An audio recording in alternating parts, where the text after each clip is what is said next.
Philippines, the paradise that almost anyone I know would like to visit one day. And can you blame them? There are more than 7,600 islands surrounded by clear turquoise waters, stunning scenery, white sand beaches. Well, a destination that of course had to be part of my trip to Southeast Asia. But when I started looking into it, I almost gave up. And why? Because it's a logistical nightmare. The connections between the islands are very poor. Often there aren't direct flights nor ferries, and as a solo traveler, I really was finding it all so daunting and too much work to plan. However, after hours of research, I decided to keep it simple. I would first spend a few days relaxing in Boracay, and then I would make my way to Palawan. The Philippines ended up being the country that surprised me the most in Southeast Asia. I was really about to experience the unexpected and to leave the country knowing some harsh truth that I didn't really see online when I was researching for this trip. Without any further ado, let's go. I arrived in Boracay completely sleep deprived. It had been a long journey from Singapore. I was so happy that my hotel gave me a welcome drink. I had some food in my system, went for a walk, but soon after sunset, I was too tired and just went back to the hotel to rest. The sunsets are the main event of the day in the Philippines, and for good reason. I can say very honestly that the Philippines is where I have been witness of the most stunning sunsets. Boracay is definitely one of the hot spots when it comes to pure holiday destination, and it was Easter week, something that I hadn't realized, which meant that it was particularly busy. Easter is also widely celebrated in the Philippines, so it would make sense that there were so many families around. Even though my goal in Boracay was simply to allow to myself to relax, I have to say that I'm just not very good at it. And as a solo traveler, it gets boring really easily. Luckily enough, I ended up meeting another solo traveler and she ended up being my company for the rest of the week, which was really good.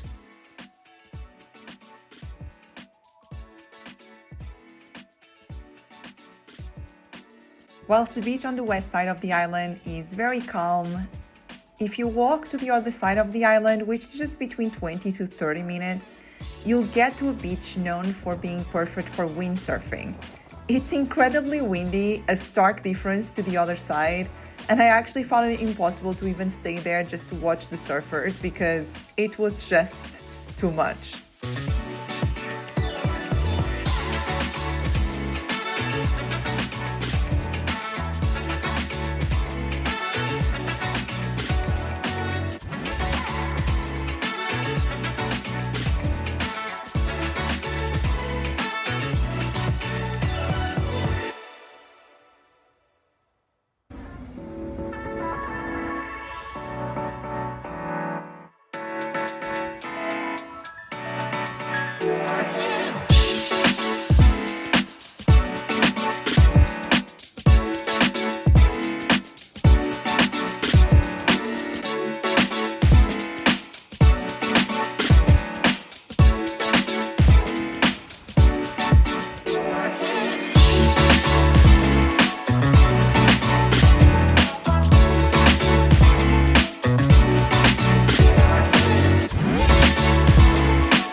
After a few days in Boracay, it was finally time to fly to Palawan. I flew into Puerto Princesa, where I was just going to spend 2 nights to be able to visit the subterranean river. I have to be honest, I wasn't feeling very great physically when I got to Puerto Princesa. Puerto Princesa doesn't really have anything else to see besides using it as a place to land from Palawan and also to visit the subterranean river. I took a tour for the subterranean river. I'm really glad that I visited this attraction. However, I have to say the tour wasn't great, but it was the only way for me to visit, so it is what it is. The Puerto Princesa underground river was granted UNESCO Heritage Site status in 1999 due to its unique natural value. It's one of the longest navigable underground rivers in the world, stretching for approximately 8.2 kilometers. It flows directly into the South China Sea, and as you get in it, you'll be granted a true spectacle of stunning limestone formations, creating what can only be described as an underground art gallery. I couldn't believe my eyes. The waters were also such a striking blue that looking at it felt like I was looking at an edited photo.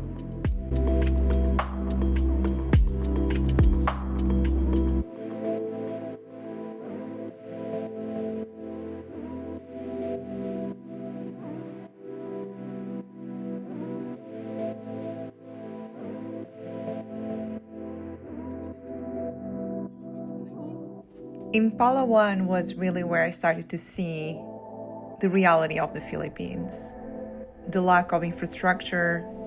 I could not ignore the poverty. My next destination was going to be Port Barton, and I was really shocked with the conditions I found in there.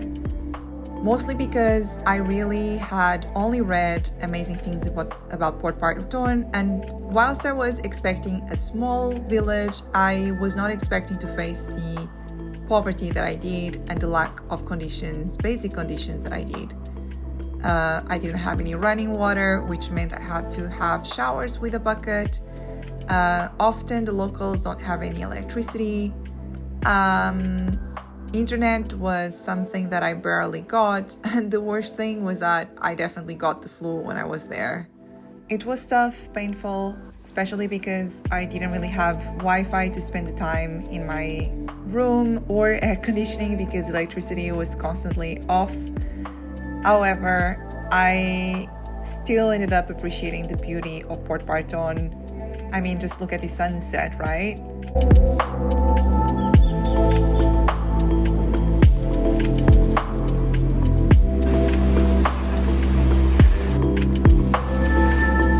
Finally, I felt good enough to do a snorkeling tour, which was one of the best that I had in the Philippines, and definitely a lot better than those that I would take from El Nido later on this trip.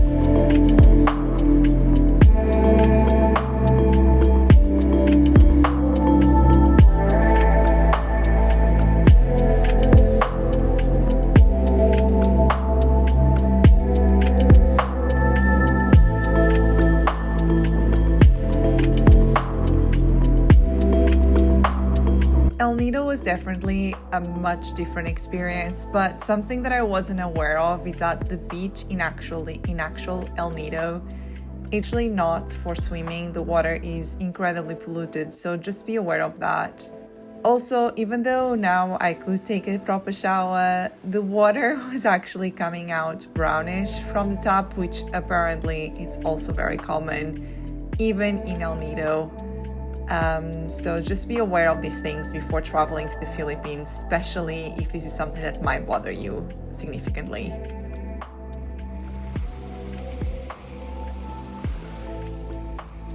The other thing that I have to warn you about, because it really affected me, is that there are a lot of stray dogs around Port Barton, El Nido, and also even in islands where no one lives. They were just taken there and no one cared. These dogs are often sick and starving, and it's a pretty sad sight, and at times it really broke my heart and put a cloud over the experiences that I was having. Because I had already done a snorkeling and island hopping tour in Port Barton in El Nido, I only did one, and it was okay. We did some really nice kayaking in a beautiful lagoon. However, the snorkeling spots were not fantastic, I have to say.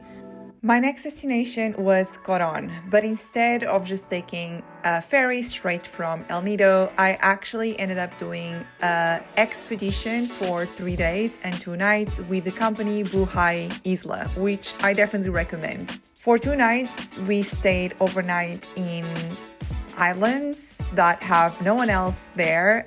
We stayed in little cabins. Of course, the conditions are very basic, but you already know this. The company provides with food and different activities, taking us to places for snorkeling, cave exploring, and even cliff diving, which is insane. It was a fantastic experience, and I definitely recommend, if you are in the Philippines, not to miss out on this.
When it was time for the cliff jumping, I didn't want to do it. I actually never imagined I would go. But then, I don't know, I just thought, you know what, this is it. Either I do it now and I face my fear of heights, or I might never have a chance to do it. I mean, what can go wrong? And well, when I got up there, it was very scary, but I did it. And I'm actually very proud of myself for facing my fears and trying something so different from what I would usually sign up for.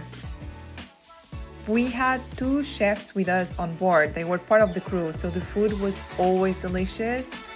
And it's also a great opportunity for you to try Filipino food that is cooked by those who actually know what they're doing. Approaching the end, after this expedition, we were arriving to Coron. Coron was going to be my last destination in the Philippines. I didn't stay long in Coron, thankfully, because there isn't much to do in town. There isn't even a beach.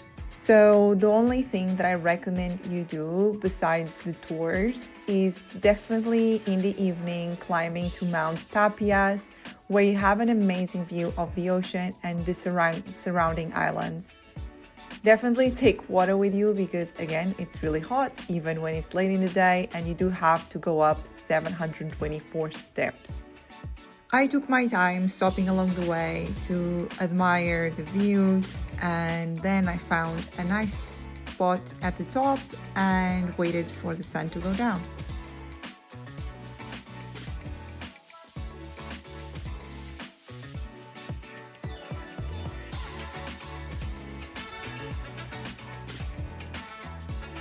I did the Coron Super Ultimate Tour, which was actually really good. The guide was super friendly and they took us to some beautiful places. I'd say the snorkeling was not great, and it was really sad to see a lot of corals dead. To be honest, probably the result of poor tourist practices.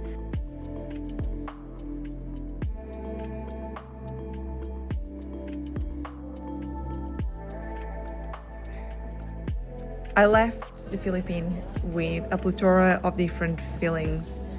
On one hand, I was absolutely in awe with the beauty of the small part of the country I was able to see, the natural beauty, the pristine beaches, the turquoise clear waters, the beautiful, lively and colorful underwater world. But then there was that part of the Philippines of poverty, of inequality, that I carry with me and was very heavy.